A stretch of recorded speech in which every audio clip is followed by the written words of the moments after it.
right, here we are, Mars Radio, and we're getting to sit down with Jay Stu today. Jay Stu is an R&B singer out of Stockton, California.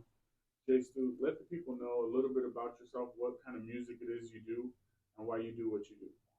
Well, first, thank you. Appreciate you for having me. Um, yeah, man, I'm an R&B singer, and I do like a lot of my stuff. Probably don't sound like most people's stuff. I put a little more soul into my R&B, but it's definitely edgy. So I feel like it's one of a kind. So I do a lot of baby makers to club hits to. As of lately, I've been doing stuff more driven for the fellas too. You got a lot of girl power songs. You know what I'm saying? The fellas, we need our stuff too. So I've been kind of doing stuff like that too. So, would you say that your sound is more of a '90s type sound, or Um, you think you're more modern, like today's sound? I would.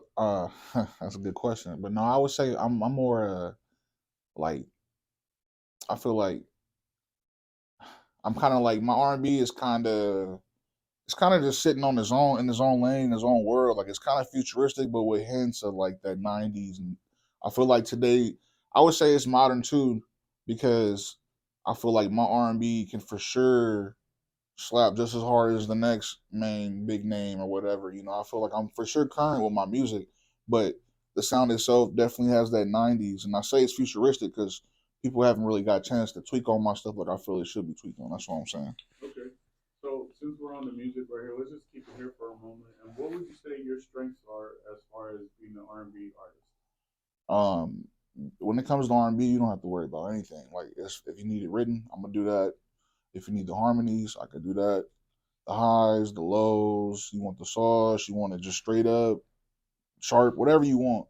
I feel like when you come to Stussy, man, like you come into the all in one shop basically. So when it comes to R&B, you don't have to stress. You know what I mean? I've written for people. I've helped people pick their melodies, all type of stuff. So yeah, Well, I mean, that sounds good, but well, my question is, what is your strength? that R&B So period. you're I saying your guess. strength is that you're the best at everything? I would Because, say I'm the like, let's say if best. let's I would just say say I'm one of the best for sure, yeah, let's say though. like a basketball player, one their strength might be shooting or dribbling. I Right. mean, they're still gonna be well rounded My as we know you are. But what would your strength be? my vocal Your range, vocal the range. vocal range for Okay. sure. So being able to hit the high notes, the Yeah, lows, the in betweens, and all that. yeah, Okay. definitely. And like you said, you do write your own music. Yeah, all of my stuff as far as my catalog goes, I've written 99% of it all.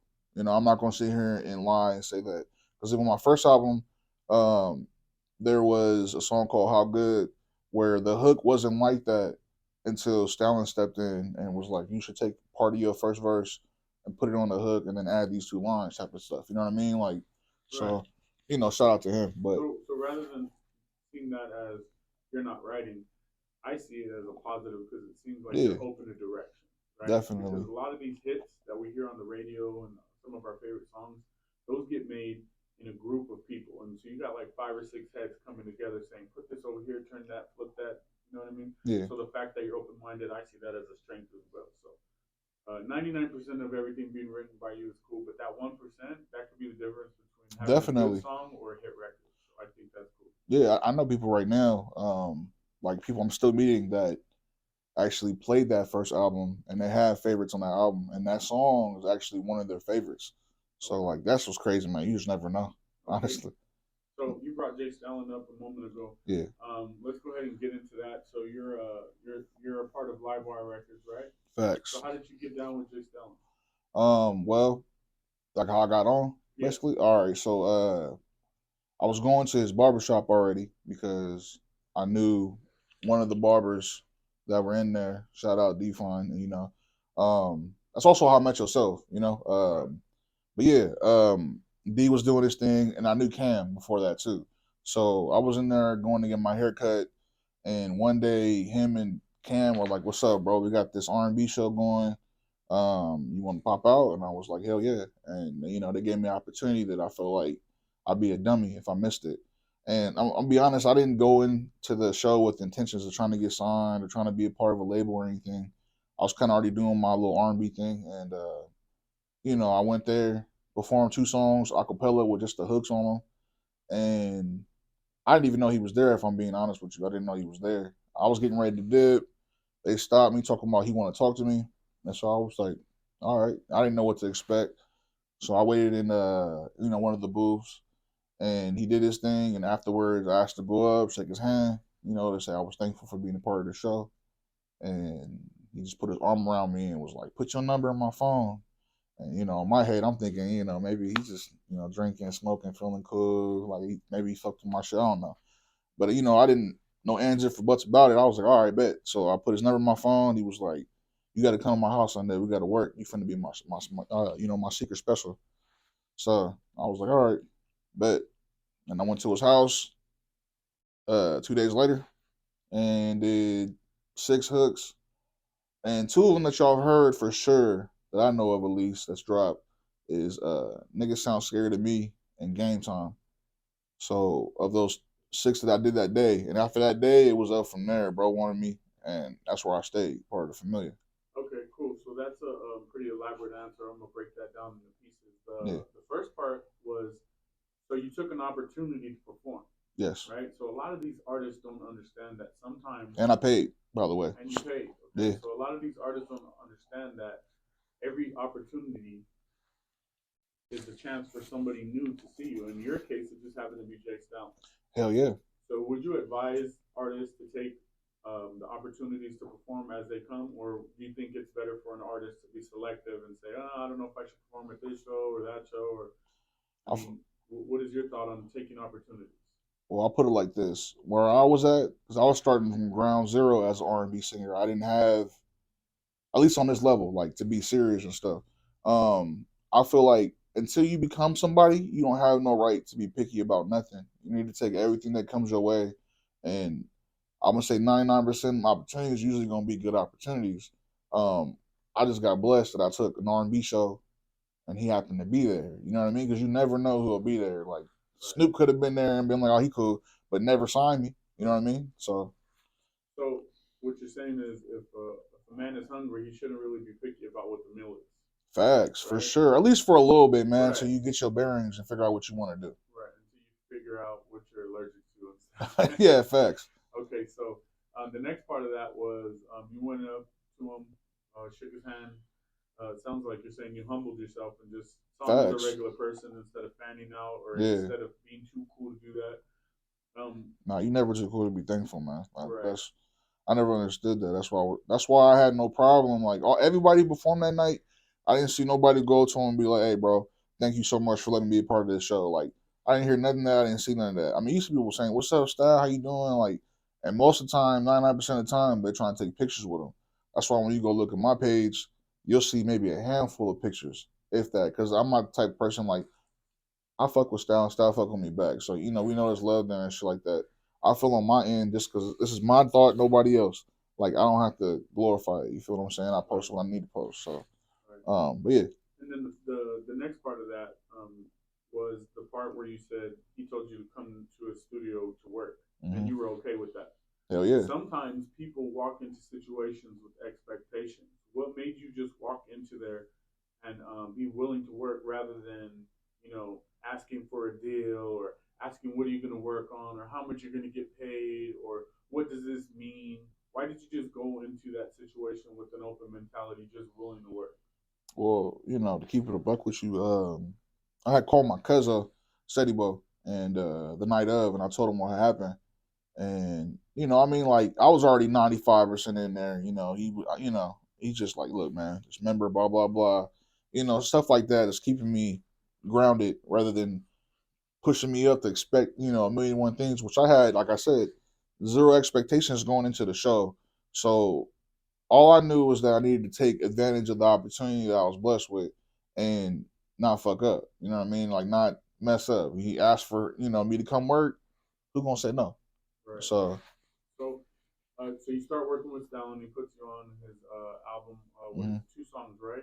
Immediately. No, those the ones that came out from that first album was Game Time. no, it was just Niggas Sound Scared to Me was the first album. After that, when he did I Don't Sell Dope No More, that was when Game Time had dropped. Right. So like that was I Don't Sell Dope No More had Scary also. It did? Yeah. I thought it was Okay, well, it doesn't matter. What the point is that you got to work right away, and then Oh, it was My Dark Passenger. My bad. That's the one that had nigga game time on it. oh, okay, Yeah, you right, nigga. It sounds scary to me. Wasn't that? My bad, right, style. My it's bad. all good. Oh, So the point is, you got to work, and he saw the talent, and he utilized your talent and put your hooks on his album right away, mm-hmm. right? Yeah. What did that do for you? Well, like I said, you know how I said I got them confused, but like how one dropped first, and then the other album came out and it dropped. Like as soon as Niggas Sound Scary to Me came out, that like that showed me just in my personal life how many people actually religiously slap styling because like that they were congratulating me, bro. I didn't realize that was you. And I got so many messages and screenshots. Bro, I was playing Pandora or I was doing this, doing that. Like that was dope. But like when Game Time had dropped and the video dropped too, like that's pretty much solidified it. You know, like Right. that's where I knew okay, this is it. It's what we're gonna do. Like I'm ready. I'm gonna do whatever.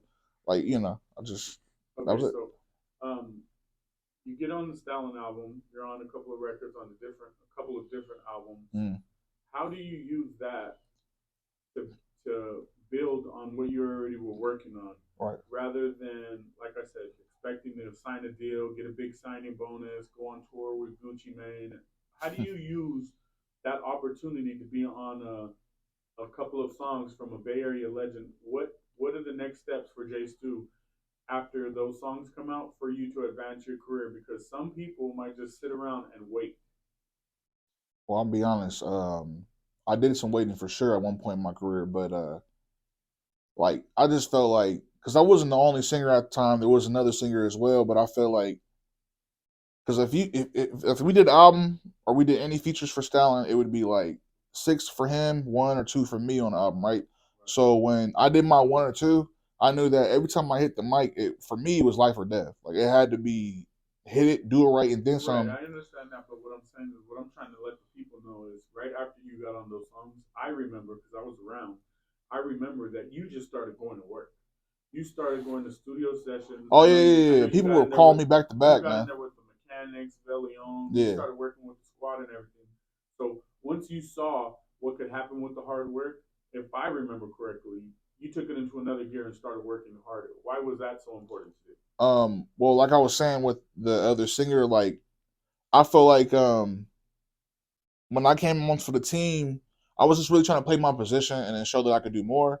But at the time, like you've said before, like I just needed to become an asset. And at that point in my career, I needed to take every opportunity. And there was times where, because I was going through a lot, man. I went from being like homeless, trying to work, and try to do this music stuff all in one. And like those phone calls from the mechanics, from Vale, from Batani, from whoever it was, um, those are really what kept me going, bro. Those are the little blessings when I was super depressed and in it. Like those are what kept me going. And then not just that, but like the opportunities you gave me as well to basically showcase that look, this is who I am. I want to be here. I want this, and I want to be able to do everybody, all y'all justice. You feel what I'm saying? Like that's what my mindset was. So your mind state is you got to go get it because it's not going to be given to you. Facts. Right, right. Okay, cool. So I definitely remember you doing that, and I definitely remember you putting in the work. You were on songs with the mechanics, like I said, Velion, Tani. You were just working. So that's very commendable, and I would suggest that any artist that gets any type of opportunity, once you see the door cracked, go ahead and squeeze your arm in, try and get your foot in, see what you can Facts. do, Do what you instead of can. just standing around and waiting for somebody to open that door, because a lot of the time that doesn't happen. They don't. So moving along here, the type of situation that you have with Livewire and that you have with Stalin is one that you're an R&B singer and you pretty much work on your projects, bring it to Stalin, he checks it out, right? Yeah, for the most part, I would So say that. why does that work for you? Because are you the type of artist that likes to create on his own, or are you the type of artist that likes to have somebody over your shoulder coaching you, say, sing it like this, or don't do this kind of song, or write it like this? I mean, because as a man, we all want to have our own word Yeah. on what our project's going to be. Why do you prefer that method rather than having everything micromanaged? Well, like I do prefer to create on my own, but that's because at the point that I'm at in my career, I'm in my bag when it comes to R&B stuff right now, and I got my sound down pack. Like everything is just where it needs to be. All these years of grinding and being on it, like that's why I choose to do it solely. But at the same time, I've also learned to never turn down linking up with the right people and making magic. You feel what I'm saying? Like, Right. style I want to write my whole album, I'm down. You know what I Right. mean? Like that's the type of time I'm on right now. So But it seems like you're the type of artist that you'll let Stalin write that album, but you'll probably have another album that you created on your own right in the cut. Right? Am why I right? not? You gotta have stuff in your treasure chest, man. Like I got an album right now. I had two albums, and I said, you know what? Let me piece them out for people that I see working. You know, that always hit me up talking about I want to work and stuff like that. So I did that, and then combined what I had to make the best of both worlds. So Okay. you know, So, as far as your creative process, does it involve you writing everything out? Do you punch in? Do you freestyle? I mean, um, actually, as of lately, I have done some punching in and some freestyling. It just depends on the content of the song. Like I'm gonna be honest. If it came down to what I prefer to do, though, 99% of the time, I'd rather just write it because I want to give you all the best version of me. I don't want to sit there and I'm not saying that Shout out to all the punchers. You feel me? Like, no, I'm shout out to saying the if you can punchers. do it, you can do it. Shout out to you. Shout out to all you Mike Tysons out You there. feel me? So yeah, no, I'm just I'd rather just get up in there and if I know I'm gonna give you 1,000%, like I'd rather just write it and give you 1,000%. It's not like it takes me an hours to write my shit either. Like so. 20 top, maybe 30. All right, so that pretty much covers the musical side of things as Yeah. far as J Stu. Let's go ahead and go back for a minute and let's go to the beginning. You're from Stockton, California, right? Yes, sir. Okay, so you grew up in Stockton, and your upbringing is put lightly a difficult one, right? Yeah. And go ahead and take us through what it was like growing up in Stockton and what kind of memories you have growing up and the maybe the trials and tribulations that you had to face that the average person doesn't have to face, or actually a couple of our viewers might be faced Right, with. right. Well, shit, I was like probably about 4 or 5 already walking up and down the streets of Stockton by myself or with whoever, kid wise. Like I was on that type of time. I feel like when you grow up in the jungle, bro, I don't know, man. Like you just not really as aware of it as you should be. So it's not out of place for you. You feel like it's just the norm, like Absolutely, it comes secondhand because you're used to it. facts. And Right. so when I would hear the whole like you can not the quote, bro, you can take a nigga out the ghetto, but you can't take the ghetto out of me. You feel what I'm saying? Like that's facts, bro. Like you can go anywhere and just feel that shit is different. Like I still got like a sore thumb everywhere I went. But coming up out there, man, I did whatever the fuck I wanted to do. You know what I mean? Like I didn't have no supervision because my mom's was on drugs, and then I went from that straight into foster care and shit like that. From ages probably like So six. let's touch on that. How did you end? What was there a situation or an incident that happened that led you being into foster care, or was it just Yeah, there was two of them. The first one was my mom had a boyfriend or some dude she was fucking with, and just to make it a long story short, I'm a kid, don't know how strong I am apparently, and we're playing tag or hide and go seek or some shit. I hit him too hard. He came after me looking for me. I hid under my mom's bed. He took his belt off. We had a buckle, and he went to try to hit me under the bed, and it made a big old gash on my face right here. so? So, So when you were a kid, a grown man yeah, hit you with the belt buckle on your face. yeah. Okay. So So, what happened after that? so at that point, I got a big old slice. Like it's just all red. It's all bad right here on my face. There's blood everywhere. Yeah, it wasn't too bad, man. I worked ghetto fabulous. I picked the shirt up, put that shit on my face. I don't know, man. I just held it Right. there. Next door, our neighbors were like This is when you were always, 6. yeah. Okay. Our neighbors were always getting into domestic shit. So, cops would get called. Anyways, they just happened to be there. We came outside like dummies, and they seen what it was with a kid. Why You were just 6, bro. There's yeah. no dummies about it. You Well, were I 6 mean, years old. that's how I was feeling about it though at the Yeah. time. I didn't know no better. I So, have a 6-year-old daughter, and if somebody did that to my daughter, oh, I I know. wouldn't be here around to be able to do this to you. Facts. So don't feel bad about that shit happening to you because it wasn't your fault as a 6-year-old child. But I'm sorry. No, you good, you Go good. ahead. So the cops come Um, around. but yeah, they came and they seen what it was, so they put my mom in the car. At that point, we were all going crazy. She was trying to fight the cops. I'm not trying to let them touch me. It's a big old thing. They call CPS, and they then when CPS comes in, they got a chart with like a body on there. It's a regular old body where they ask you, "Have you ever been touched here? You ever been? Do you have any bruises here? Have you been hit here?" Like it's a long list of bullshit you got to go through. And I'm saying bullshit on my end because when I'm giving you all the mental state I was in when I was a kid. Like I didn't care what I went through. I just wanted to be with my mom, bro. Like that's the only family member I had outside of a couple of my sisters and stuff. So, um, yeah, it was. So this was that was the first time. This was your mom's boyfriend. Yeah. Okay. So where was your dad at this time? I didn't know my dad. I didn't know what the fuck that nigga was doing. But okay, so your dad wasn't around. Nah, he wasn't around. I didn't find him until I was like 21. Okay. So this first incident, obviously CPS gets involved. Mm-hmm. They give your mom another chance and put you back with her, or they put me in some it was something called First Step. Like it was like a baby group home. Like it was weird. I don't know, man. Did you last in there? Not very long, maybe less than a month. Like okay. So she had to go do some like doing some classes real quick, and then just be like, I'm not gonna do this, do that. She was on her shit, got me back. So at this point, your mom's on drugs. Mm-hmm. Okay, so yeah, your mom's going through it herself. Yeah, and then she has that character in her life that took the belt to your head. This I'm assuming this leads to another incident. Yeah, because I came back, and then when I was I'll say about 7. It was like 7 or 8, somewhere in there. We go to my uncle's car wash, and he owned this. He was like, I don't know if he owned it or he was the manager of it, but those really big stall car washes where you can drive a car into. Yeah. Well, he had it for a bunch of diesels. They had a whole bunch of diesels lined up over there. We took our station wagon because before we had a station wagon, we was just walking all up and down Stockton everywhere. So we had an old school station wagon, and my step pops, which is my youngest sister's dad, was in it driving, and I was with him. And I get out. Well, I guess the stall didn't work, and what I ended up doing was, all right, bet. So I'm gonna go this way. He's like, all right, watch out. I'm finna back the car out. We're just gonna take it to a different one. Me being the badass kid that I was, I'm like, yeah, I'll watch out. And like a dummy, I got on the bumper because you used to be able to open up the trunk or just the glass piece of the trunk.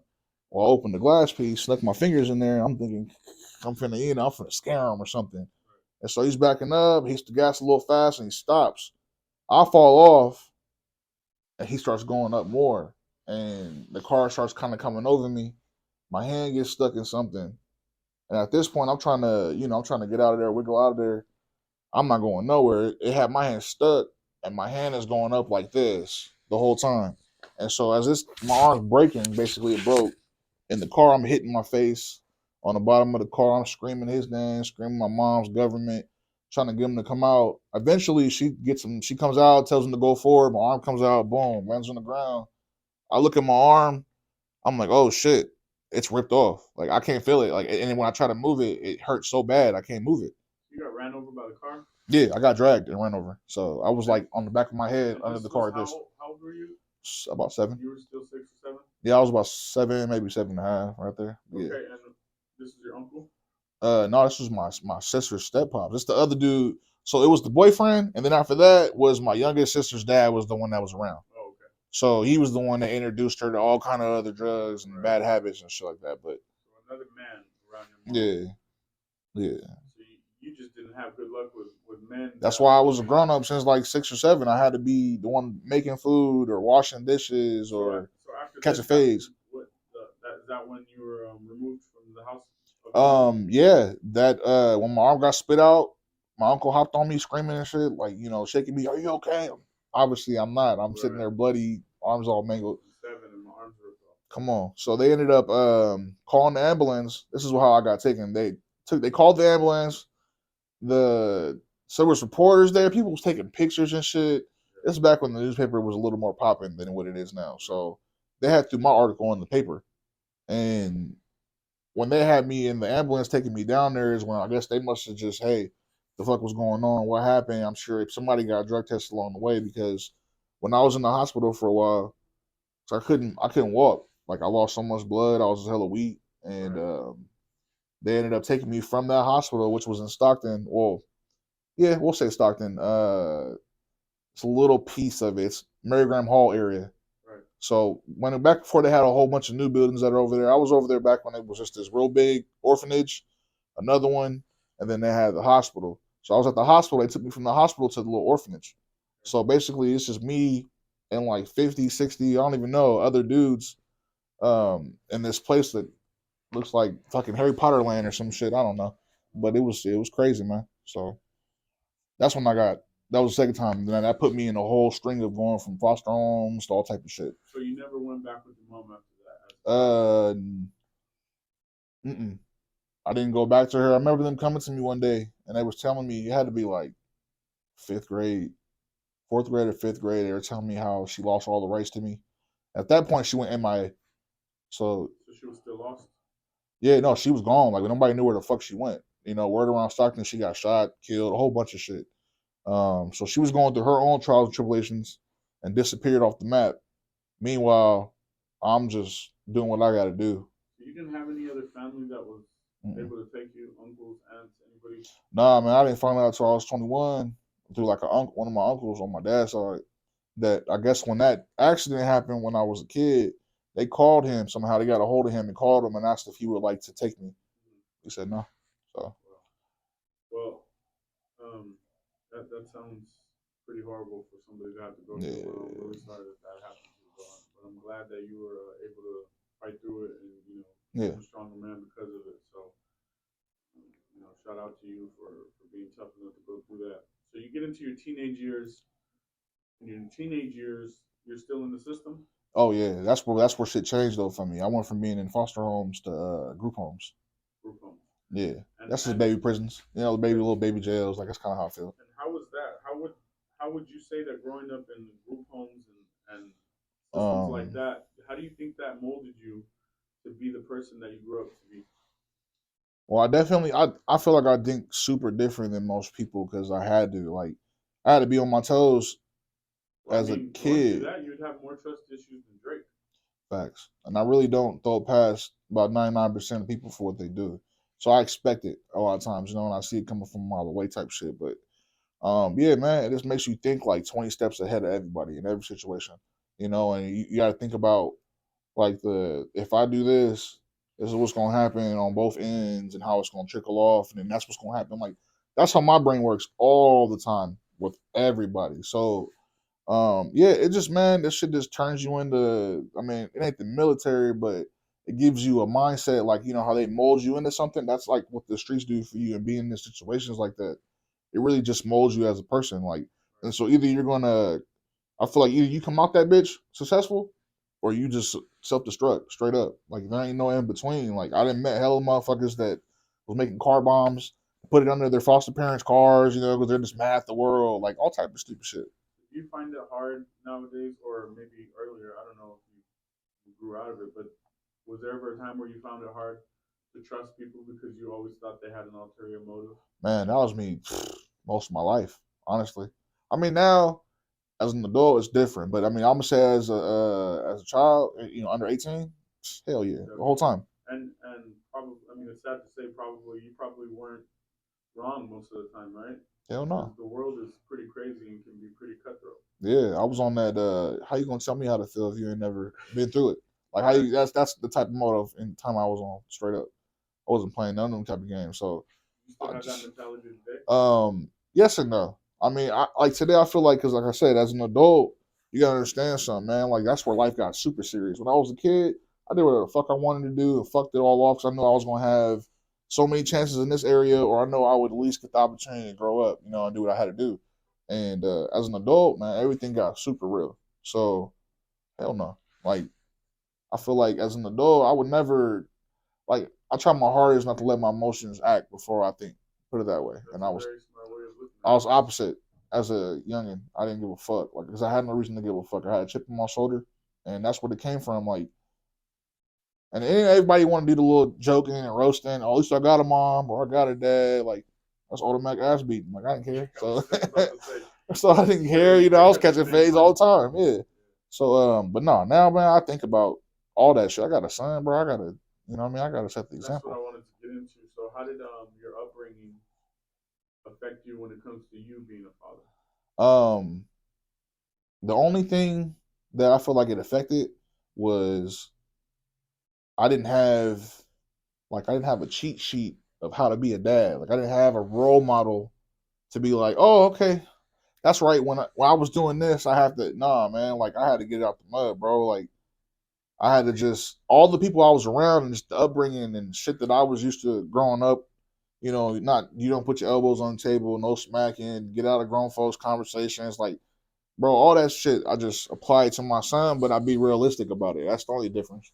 You know, I didn't have a shitty dad that was there beating the shit out of me, so now I have to beat the shit out of my son. Like, So what is your mentality as far as not letting him feel the shit that you felt when you were growing up, as far as abandonment, right. nobody being there for you? You How don't does got no that? excuse, man. I'm in my son's life very avidly. Like I don't have no problems, bro. I don't have no baby mama drama, no child support, no schedule, Right, nothing. but doesn't that what you went through make you want to go? Yeah, I feel like Yeah, that's. I right. feel like it's crazy, bro. I feel like everybody that goes some type of hardship like that with their parents, they always try to be opposite as they get older. Right. But you know what's crazy, bro? Like a few years back, I cut my mom hella slack mentally. I finally came to the conclusion, like, look, so I had a kid, my son, my son's 4, about to be 5. Like a few years ago, you know how it is, man, with the 2s and the 3s, they get a little intense. So like, Absolutely. and then life happens, man. I had a lot going on, and it's like, I had to put myself in their shoes and understand that not everybody is strong like that, bro. And everybody can't get through life just being the tough guy or get through life not giving a fuck, saying it's gonna work out. Like some people turn to drugs or alcohol or whatever their flavor of type of lifestyle they want to get into. You feel what I'm saying? Like that's where they took it. I can't get mad at her because I decided to be a little more tougher. It's like what everybody does. I used her not being as tough to make me tough. So he ain't got no excuse because his mom's a square and I'm straight street. So all the way around, he ain't got no excuses. You know what I'm saying? He got both his parents. I don't live there or nothing, but Yeah, shit, I see my son every day. it sounds like what you went through is gonna enable you to keep your child guarded from that bullshit aspect of it. Yeah, Obviously, he's yeah. gonna have the trials and tribulations of the average child, right? Facts. Especially with the father in the music game and the Yeah, mother in the lifestyle she's in, like you just said. yeah. But at least you know that you're not gonna ever let your son go through that. Yeah, I'm gonna do what I can, man, while I'm here. Like that's all we can do. And I carry I carry myself as a mature little kid, like I had an old soul. My son's the same way. So like, like you could tell you put him around other kids, like he just carries himself differently. Not that he can't have fun or be a kid, he's just no better. Like it's just you can tell. That's cool. That's cool. Yeah. Well, I'm glad that you're in your child's life like that. I'm glad that you're using the bullshit you had to go through to Yeah. be a better father for him. I didn't have a father growing up either, so it's up to us to break this tradition of not having fathers around. So I commend you for that and salute Yeah. you on that. But let's go ahead and brighten things up a little bit. We got deep there for a minute. I Oh, it's for appreciate a you. little bit, a little bit. I appreciate you opening up like that and letting people know the Yeah, it's other all side of good. you. I fuck with you. You already know. So on another note, what are you working on right now, and what can we expect from you as far as your music goes in the near future? Well, I got an album right now that's ready to go. I'm just waiting on some features to come back and making sure that every single feature is done right. As far as the sound goes for the mixing.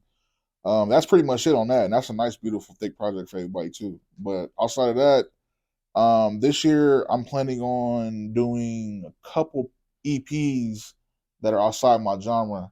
More just to not I would say to challenge myself. Like I'm not saying that I know I'm not capable of it, but it's just I'm curious, man. I want to see what my brain So and are you saying we're gonna get a J Stu World album, like a Juice World album? nah, I'm not gonna go that route Oh, with you're it. But not? Okay, what are you gonna no, do? I'm Some actually gonna do rock or like something? I'm gonna do a 4-piece, 4 little track gospel album Gospel EP album. Okay, and a 4-track country. nice. And I just feel like, I got so much storytelling I could do, and I feel like that's what a lot of country is. I mean, that's all genres, but like country heavy, Yeah, country's a lot of um, heartbreak. for sure. And I got that, bro. I've only done 2 or 3 songs my whole career, as far as my catalog goes, where you could hear songs like that I put out. And so I feel like it's just a genre, it's a style that I just want to basically, show that I can do. And I feel Oh, and speaking of the music, seeing how you're from Stockton, I know you do a lot of recording and stuff out there in Stockton. How do you find a way to navigate through the politics of the Stockton music like, scene? Because, as everybody knows, Stockton has four sides, but there's so many um, more but sides when you really consider everybody that yeah, that beefs with each other and hates each other or gets along with each other or clicks up? How do you Yeah. navigate through all of that and stay out of the politics of getting caught up in other people's shit? Well, I like to pride myself on, the little samurai code. You know what I'm saying? Standing on what you say you're about. And so when I go and I move around from wherever it is, from Stockton anywhere, this is just an example. Like I can I can go solo because I get the respect, and I ain't never been on no fuck shit. Like it's a whole lot that comes with the streets. You know what I mean? And Right. when I go to Stockton, it's I fuck around sometimes, but man, I'm at that age, man. It's usually just business. You know what I'm saying? I'm not trying to be out there on no fuck shit. I'm not trying to do no weirdo shit. Like, and I see it coming from a mile away. Like, got a lot of young partners that still doing active shit actively. If you know what I mean? Right. And like, I don't knock them for any of it. You know what I mean? I didn't, bro. I'm trying to tell you, boy, from the stories, but yeah, I see myself in a lot of them and shit like that. So I mean, I'm in a different position. I'll put it that way. I'm in a certain position to where I'm respected, so it's easier to wiggle and move around and shit like that. So You know, staying about your business helps you stay out the way. your business and yeah, you just got to understand something else too, though. You start making music and hanging around with certain individuals. There's a certain thing called guilty by association. So people gonna feel some type of way, even if you are or you aren't. Like, you know what I mean? Like, I'm just saying, bro. Like, I grew up in the north side, but I spent half the time that I was in Stockton in the south. So it's like, I could be in a lot of shit too, but it ain't that serious for me. I love music, so Was it hard to leave the streets uh, when you did the music, or I mean, when I don't want to. you mean the rap part of it or the R&B part of it? I mean, the music part in Oh, general, in because you're an general, artist that does both. So was it hard man. to leave the streets behind? You know, not to incriminate you in Once, saying that you were nah, involved nah, in the you're streets or good. anything, Once, but once I what's crazy is once I decided to make the decision, like 'cause I was doing rap and I was doing R&B at a certain point and doing the street shit. So like I had to pick a lane I felt like and master that lane first, or at least get really proficient at that shit. So I decided to go R&B. It was my old love. I wanted to do that shit since kindergarten. Boy, I loved R&B. Still, I mean, well, not loved. I love R&B, but so it's easier to be like, all right, see you later, gangster rap. Like if I ever need to do a rap verse on something, I'll just do it. right. And so, nah, man, it wasn't that hard at that And how point. hard was it for the streets to accept you switching over to music rather than The staying in the streets? I had a couple issues. A lot of people want. Once I got to a certain level in their eyes, just like everybody, they don't be knowing. You get your NFL contract. Sometimes you got to go through these hurdles. Everything costs. Like they think that I got $1 million contract overnight, and everybody and their mama wanted this, and this, and needed me to do this song and that song. And I'm like, bro, what about my pockets and what I need to be doing? Like everybody wanted that part. There was that, and then I was in situations where the man in me, and I know you can definitely say you remember, but bro, there's been times where I let a lot of little shit get to me, like where I was hot about things, or I've been stewing on them for weeks or months, like just dumb shit like that. And I call it dumb because the older and mature you get, and you start really getting to the bag, like all that fogginess that's on that freeway that you're on with all the other artists, it starts lifting, bro. Like you start seeing clearer as far as what you need to do, who you need to fuck with, where you need to go, like all that shit, man. I don't want to be stagnant or stay in the same spot. You can clearly tell from my career. I feel like all my music, you can listen from album one and watch it do this the whole time. So Absolutely. yeah, Okay, so as far as navigating through that and then transitioning from the streets to the music, is there anything that you would have done different, or do you think that you made a good transition? I just I mean, I'm in a cool spot right now. I feel like, man, I should have just made the spot hot. Like I should have just had everybody there from the jump. And maybe you never know. I mean, you can look at other artists, like look at Mozzie or like a YG. Their communities really back them. Right. You feel what I'm saying? Everywhere I go, everybody they know I'm a loc or whatever it is, and that's cool. But I'm not out there making like specific gang music from my gang or nothing like that, or yeah, it ain't nothing like that. I fuck with everybody that fuck with me, and I fuck with real motherfuckers. I don't do that false claiming shit. I'm not on that super crip time either, though. You feel what I'm saying? It ain't that serious. Like you wearing red, it don't bother me. Like, Right. bro, I fuck with everybody, bro. As long as you ain't on no So, funny business. so did you ever find out that the saying that Nipsey Hussle said is true, where he said everybody can't go? What's your thoughts on that? That's facts, man. Like, and the shitty part about it is, bro, like you just gotta, like, I ain't gonna lie, it was tough, man. Like, cause you gotta really like steady yourself, so you don't have to make up excuses or come up with bullshit to tell people. Like, you really gotta. It sucks, man. You really gotta remove yourself from certain individuals, because if not, I feel like they just literally are holding you down. And you're gonna be right here when you let that motherfucker go. Your balloon gonna be like, and you're not even gonna realize it, bro. You're gonna be so much better in your blessings, in your bag, everything. So yeah, it sucks, but it's very necessary. And I feel like, I mean, for me, it was probably harder because growing up, I found family and people that I really fucked with. So if I fuck with you, to have to stop fucking with you is a lot, you know. If we by blood and shit, DNA, that's different. You know what I mean? But it was what it was. Okay, so we got a couple of quick topics right here. First of all, did Tory Lanez do it? Fuck no. Tory Lanez is innocent. He's innocent. Okay. And do you feel that people should still be bumping R. Kelly? Man, hell yeah. And okay, but let me clarify because I don't want nobody to get this out. You know what I'm saying? Fucking on an underage girl, that's out, bro. I'm not doing that shit. But check this out. Before I knew he did that, I was already slapping shit from the late 80s/90s that he was already killing. And let's keep it G real. Who's he going versus battle? The nigga's catalog runs from the 80s. And wait, you know he gonna drop some shit now. You know he gonna put out another album. And he's like the king. I'm gonna say king of excuses. Like if he can go, God forbid it ever happens, but he could run into a bus full of little elementary kids, and the nigga can go drop a damn album apologizing on one of the songs, and the rest of it can be all stripper music, and that's enough for the world. Like I don't know how he does it, but he does it. You feel like the people give him a pass? Hell yeah, man! If you famous, you for sure get passes in some sense. But like, You think he deserves it? man, let's strip the R&B. Hell no. But it's R. Kelly. What can I say? Look at Elvis. Elvis was doing what he did. Who's the greatest artist of all time in these genres? That's Michael Jackson. Michael Jackson. Yeah, for sure. So you don't think Michael Jackson could beat R. Kelly in the verses? Hell no. Ain't nobody fucking with Michael Jackson in the verses. That nigga shit is timeless, timeless. Like, it's just gonna continue to go on. R. K's gonna be slapping that shit. Like, yeah. Okay. R. Kelly, he'll be around for the freaks. Like, well, you know, the couple of us that make that type of music that pass it to our kids, like, they'll be slapping that shit. But okay, who's the top 5 rappers on your list? you mean like out right now, or you mean all time? Out right now, alive. Alive? Yeah. All right, well, let me just my favorite is Snoop, but I'm gonna take him out the category. He's no, like, he's in there. oh, okay, all right, well, fuck it then. He's number one for sure. Snoop, man, number 2. Oh, this is a hard motherfucking list. Number 2, everybody who's Livewire rappers. You feel me? I'm gonna go ahead and just put Livewire rappers in there. Y'all right there with Style, he in there too. Everybody that's rap, all y'all. Number 2. Correct. Yes. Number 3. Let's see. Everybody that's going right now.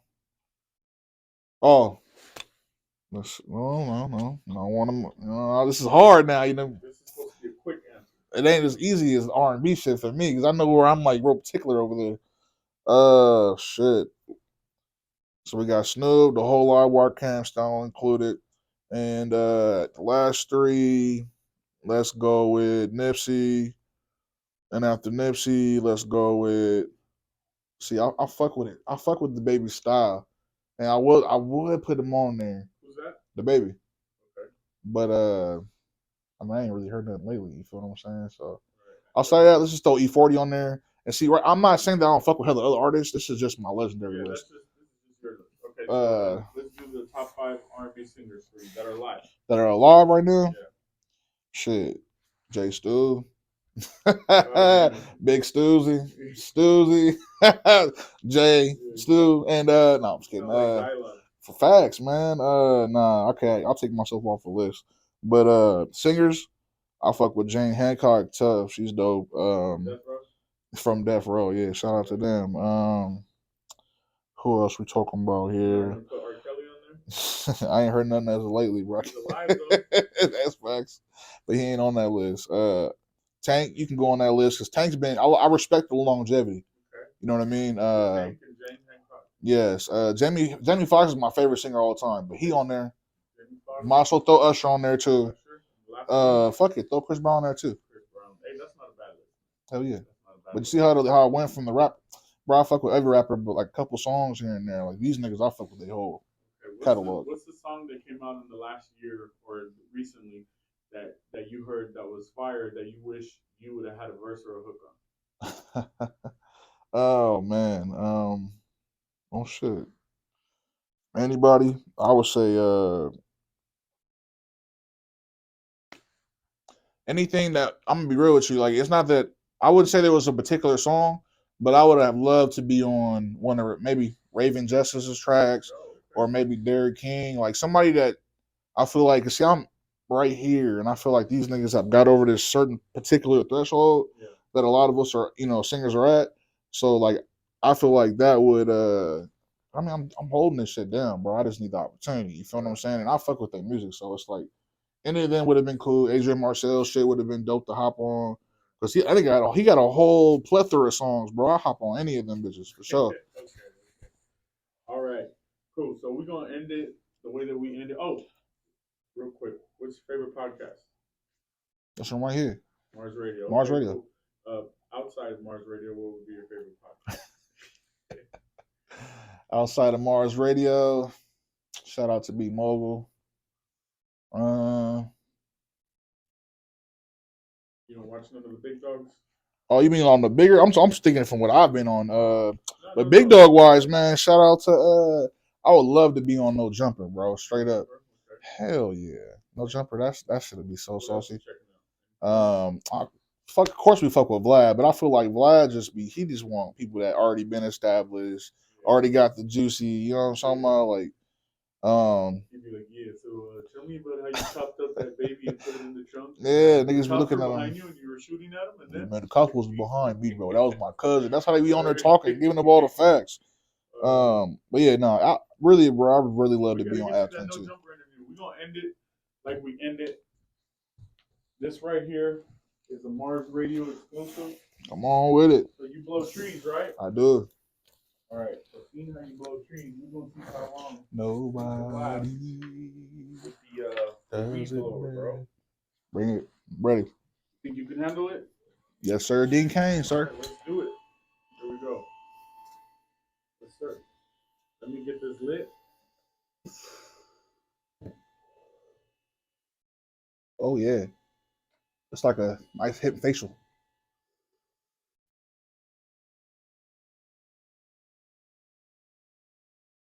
Okay, you kind of hanging in there for a minute. That's the big body lung right there.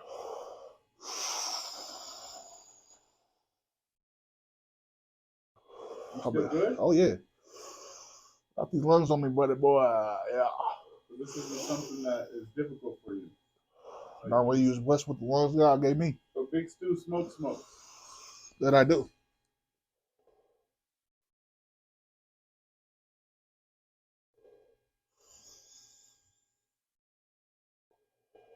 Oh yeah, you might as well go on and let it keep going, man. You're about halfway through now.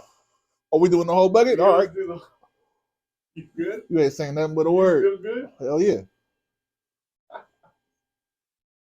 You know, a lot of people ask how I hit the notes. This is it right here. Oh, this is your routine? This is the practice. All right. Any last words for your people? Man. Hold on. All right. Man, fuck with me. Go follow me at jstu_livewire, and that's on Instagram. TikTok's official, jstu_livewire, but TikTok, I got a Facebook page, a YouTube page, jstu of Livewire. I just dropped a video like a week ago. So yeah, man, run me up so I can get these videos dropped and done. All right. Shout out Stalin, bro. Shout out Mars Radio.